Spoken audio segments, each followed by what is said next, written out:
Hello and welcome to the Divine Renovation Podcast, where we seek to inspire and equip you to bring your parish from maintenance to mission.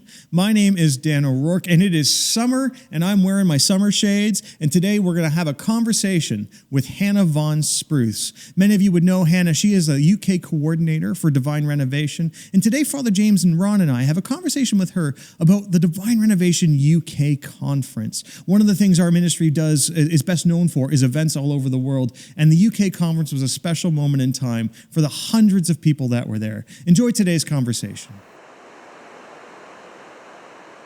What's the state of the Catholic Church in the UK? It's probably quite similar to other places in the West. I'm sure it's very similar to the situation in Canada. Definitely declined over the last 10, 20 years. I think one of the big things that we see is that immigration really props up the numbers in our parishes. It seems like churches are full perhaps and masses are still happening, but it's really propped up by people who've come in from outside of the UK. When you meet priests and parishes, so many of them have the same stories, the things that they're struggling with. One priest the other day, he's kind of gradually become interested in Divine Renovation, and he just said having a team around him for the first time, it's just totally changed his experience of the priesthood. He felt alone before, and now he's with this team and they're praying together, they're talking, they're dreaming, they're like visioning about the future. I think that kind of story shows what the experience is for lots of priests, that they're alone and they have this huge burden. There's fewer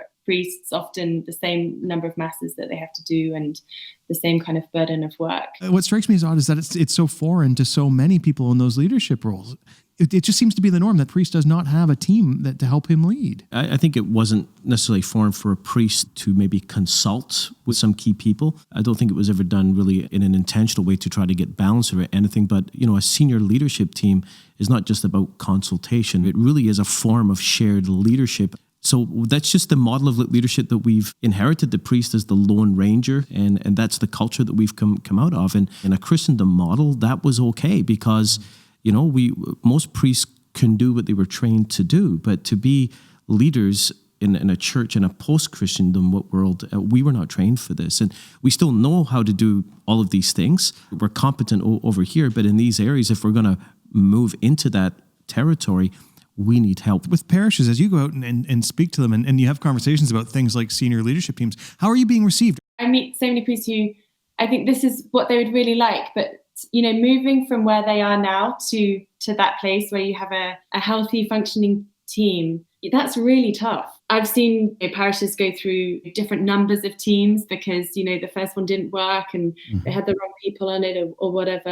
I think to get to a place where it's actually really working and it's healthy and all of those kinds of things. But I think deep down, that's what people want. When parishes decide to go on mission, one of the things, at least the ones that connect with us, they often they start talking about, how should I build my team? Who should I bring on to my team? And particularly, who's the first staff person I should be bringing on? What advice would you give to them? You have to ask yourself, are you good at administration?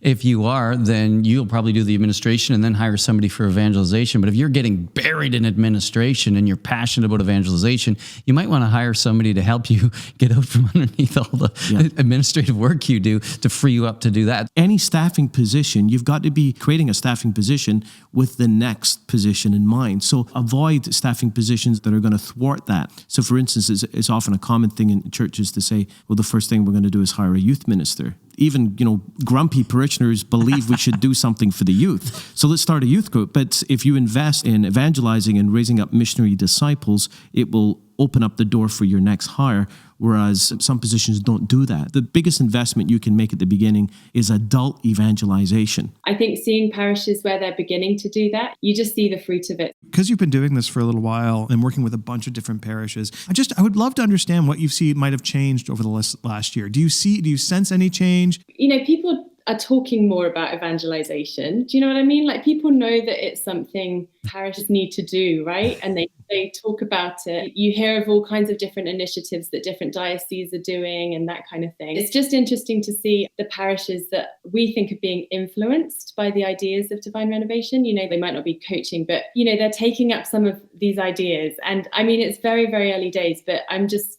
I think, fascinated to see how that's going to develop. The reason we work with parishes isn't because we just have a passion for parishes, it's because we have a passion for people. Is Divine Renovation making a difference in people's lives? And do you have any examples that might sort of help us understand what you're seeing? There's a girl working with us at the moment on the conference, and 2 years ago, she wouldn't have been in church. She wouldn't have been really anywhere connected with her faith. And it's just exciting, now she's on our team and she's helping plan this conference. I think what's cool is we keep hearing from parishes, obviously at the end of every Alpha, so before Christmas, lots of parishes finished, and you just hear stories each time of people who've had changed lives. So we'll be sharing some of those stories at the conference as well. It's all about mobilizing local churches, parishes, which are the people in the pews, to be ambassadors for Christ, to help people come to know about him and come to know him. The lesson I think that's present is, like, you might be a priest listening to this right now going, like, I don't have the right people in my pews. I don't have the people yet. Yes, you do. Yes, you do. and this is the thing, right? Like, not only do you... Our people look just like your people. They're regular Amen. people. Yeah. And it's a beautiful thing, because what happens is, I think once you start to go on a mission, those people just show up. Sometimes in the world of the church, people say, yeah, well, that's your particular gifting. You're that kind of church leader. You're the church leader that's going to rally people and charge the hill and take the hill. And me, I'm the kind of church leader who looks after grandma. And the point is that it's not either or. Church leaders, you're called to take the hill with grandma. Grandma's the one who's going to take the hill with you. Dan, when you begin to go on mission, people show up. And what do we mean by mission? Because it's when somebody has a transformational encounter with Jesus and the love of the whole God is poured into their hearts through the Holy Spirit. That's when they go on mission. So that's what we mean. It's an encounter with the risen Lord in a way that changes your life. That's what we're talking about. We're going to this big event, right? What are you hoping will happen there? So I think any time that these amazing group of people gets together, we know it's going to be fun. We know God's going to do some amazing things, because he always does. And then also, there's lots of people coming for the first time to a Divine Renovation event, people who are just curious to find out what this is about. Yeah, we're just excited to meet them as well. We're just trying to structure the event in such a way that there's something for everybody. There's something for the people who are just kind of curious. There's something for the people who are getting started, and then there's something for the people who are a bit further down the line. So I think it's just going to be a great time of everyone getting together and just seeing what the Holy Spirit is going to do. It's that network of parishes that are already on the ground doing things around Divine Renovation, and we're inviting them up onto stage, right? It's not like, oh, they happen to be in the audience too. No. We're part of our goal is to give those parishes, those parish priests, give them a platform to speak about what's happening in their parish, in their context. When Father James wrote the book Divine Renovation, our phones started to ring like crazy, and it was problematic, and we realized that we needed to raise up more people who could help more people. And so the vision has always been to raise up others so that they can be a blessing to the people around them. And also, in addition to that, when this begins to happen, people who are in very different contexts than, a large suburban parish in Nova Scotia, when life begins to grow in those places, and even under the leadership of pastors or parish priests whose leadership style and personalities are maybe different from mine,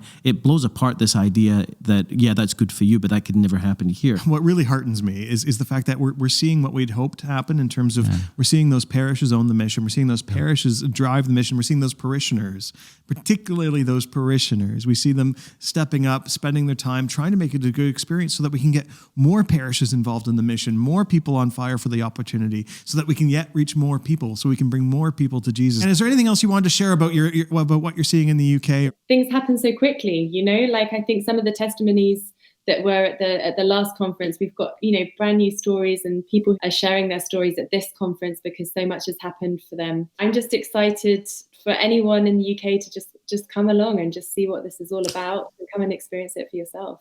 I'd like to ask as well for everyone who is listening or watching, so wherever you are in the world, if you can intercede for that, for those days, and even the days off, if you can go to daily mass, maybe offer your mass, pray the rosary, whatever way, go have Eucharistic adoration, whatever way you can contribute to this conference, you can be with us there.